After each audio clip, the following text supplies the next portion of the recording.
If phytonutrients can alter gut flora in a way that helps people lose weight, then you'd think people eating diets based on plants would have significantly different colon populations, and yes, indeed, that's something that's been known for 4 decades, and may help explain why those eating plant-based diets tend to be slimmer.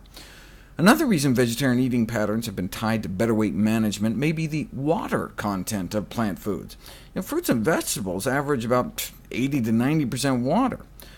Just as fiber can bulk up the volume of foods without adding calories, so can water.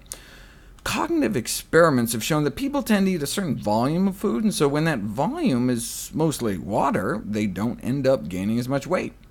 But even if you take out the visual component, and instead just stick a tube down people's throats and feed them whatever volumes of food you want, if you add more water to their stomach, they tend to eat less, perhaps because of the stretch receptors in their stomach sending signals to the brain saying, we've had enough. Scientists have identified a multitude of ways our body controls our appetite, and a good thing, because if we were off just a few percent every day, that could have huge impacts on our weight over the years. If water is so helpful, why can't you just eat a steak with the glass of water? Doesn't work.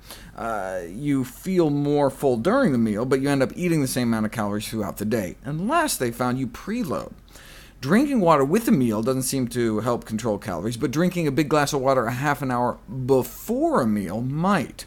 Thus, it appears that water on its own may be effective at increasing satiety and decreasing intakes for some population groups when drunk before, but not with a meal.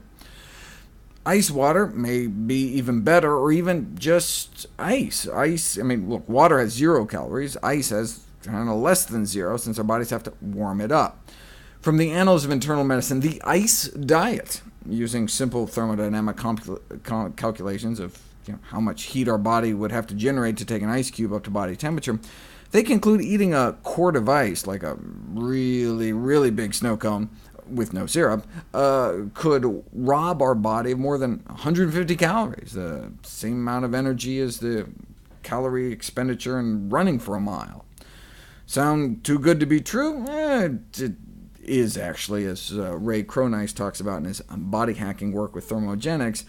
You may just be diverting some of the body's waste heat. If one really wants to use chronic mild cold stress to lose weight, turning down one's thermostat or wearing fewer layers outside may be more effective in the long run than drinking slushies of slush.